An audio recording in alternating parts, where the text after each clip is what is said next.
পিছনে পিছনে ওই পাশে বসে, ডাইন পাশে বসে, না ডাইন পাশে বসে, এইটা এইটা এইটা। ভাই দাঁড়াইলেন তো সামনে এসে, শর্টটা কিছুই পাইলাম না, মাথা পাইলাম আপনাদের। রুহুল ভাই পাইলাম আপনার মাথা দেওয়ার, এই সামনে দাঁড়াইছেন আর শর্টগুলা পাইলাম না। সামনে নিয়ে আসেন, দাঁড়াইছেন সমস্যা হইলো তোমার।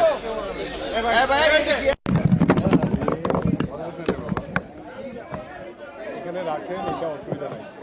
বড় করে বড় করে আবার না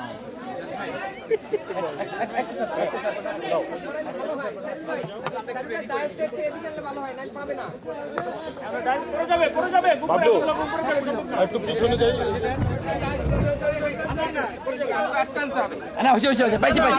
হয়েছে আনছি তো, সরেন না আপনারা, একটু পিছনে যান। হ্যাঁ আপনারা একটু পিছনে যান। ওকে ওকে ওকে,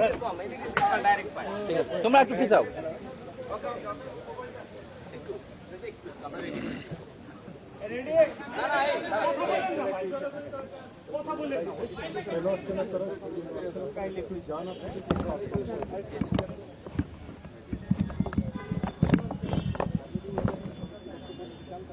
জি যাবো।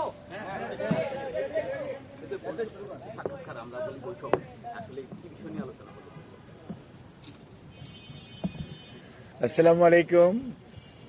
আপনারা জানেন যে আজকে সন্ধ্যা 7টায় পাকিস্তানের উপপ্রধানমন্ত্রী এবং পররাষ্ট্রমন্ত্রী জনাব ইসাক দার এবং ওনার সাথে একটা প্রতিনিধি দল, পাকিস্তান স্থানীয় যে নতুন অ্যাম্বাসেডার এসছেন ওনারা সহ 6 সদস্যের একটি প্রতিনিধি দল, বাংলাদেশ জাতীয়তাবাদী দলের চেয়ারম্যান, সাবেক 3 বারের প্রধানমন্ত্রী দেশনেত্রী বেগম খালেদা জিয়ার যেহেতু অসুস্থ, বাসায় আছেন, ওনারা শারীরিক অবস্থার খোঁজখবর নেওয়ার জন্য, কুশল বিনিময় করার জন্য ওনারা এসেছিলেন।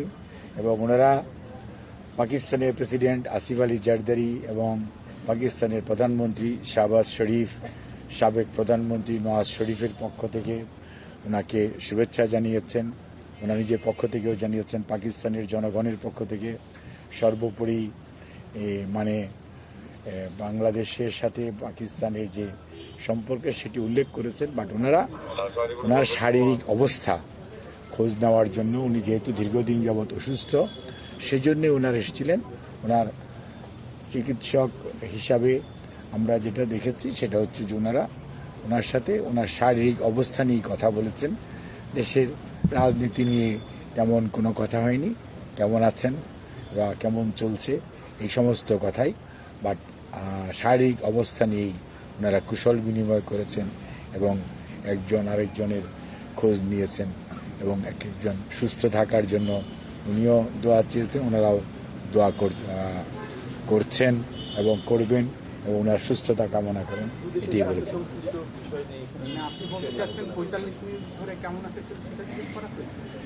আপনাকে বুঝতে হবে যে দেশনেত্রী বেগম খালেদা জিয়া দীর্ঘদিন যাবত অসুস্থ এবং পাকিস্তানের উপপ্রধানমন্ত্রী এবং অ্যাম্বাসেডার বা ওনাদের প্রতিনিধি দল যে এসছেন, ওনারা কথা বলেছেন এবং কথা বলার ফাঁকে ফাঁকে যে একদম ম্যাডাম হয়তো জিজ্ঞেস করেছে আপনাদের এলাকায় বন্যা কেমন হচ্ছে, আগে তো বন্যা বাংলাদেশেই হতো, এখন আপনাদের এখানেও হচ্ছে, এটা যেমন হয়তো উনি বলেছেন।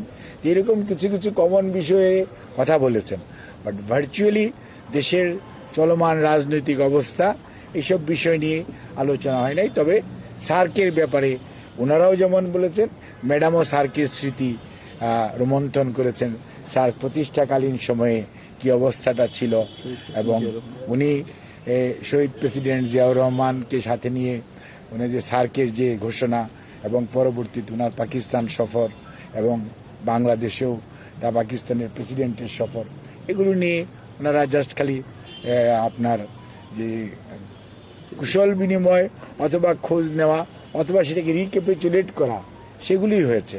বাট কোনো অবস্থা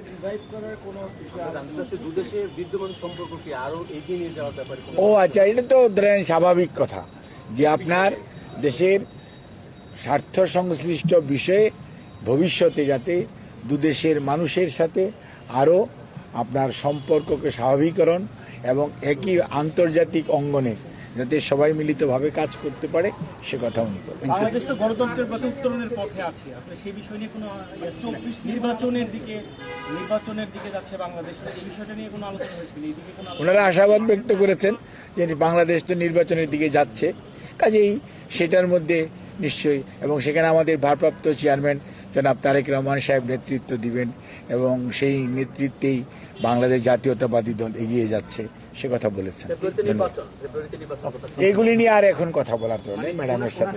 বলেছে যে ভবিষ্যতে যদি নির্বাচিত হন তাহলে তারেক রহমান নেতৃত্ব দিবেন, সেই বিষয়ে এই বিষয় এই বিষয়গুলো তো ওনার সাথে আলোচনার বিষয় না। বলেছে no no no no no বিদেশিরা কি বলে দিবে যে আমাদের এখানে কে নেতৃত্ব দিবে? এদেশের মানুষ সিদ্ধান্ত নিবে এদেশে আগামী দিনে কে নেতৃত্ব দিবে। ধন্যবাদ। গণঅভ্যুত্থান যে হয়েছে ওটা নিয়ে কোনো আলোচনা হয়েছে? এটা বলেছে কিনা পাকিস্তানের পক্ষ থেকে কোনো মানে বাংলাদেশের একটা পরিবর্তন হয়েছে স্বৈর শাসন বা ফ্যাসিবাদের, সেই বিষয়ে সেই ইস্যুতে এসেছিল?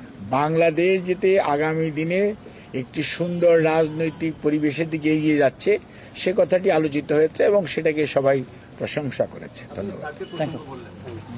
স্বার্থ এখন বলা চলে অকার্যকর, এটাকে গতিশীল করার জন্য কি ধরনের পদক্ষেপ? সেটি যখন সুযোগ সময় আসবে তখন ইনশাল্লাহ দেখতে পাবেন স্যারকে গতিশীল করার জন্য বাংলাদেশ জাতীয়তাবাদী দল তার যথাযথ ভূমিকা পালন করবে ইনশাআল্লাহ।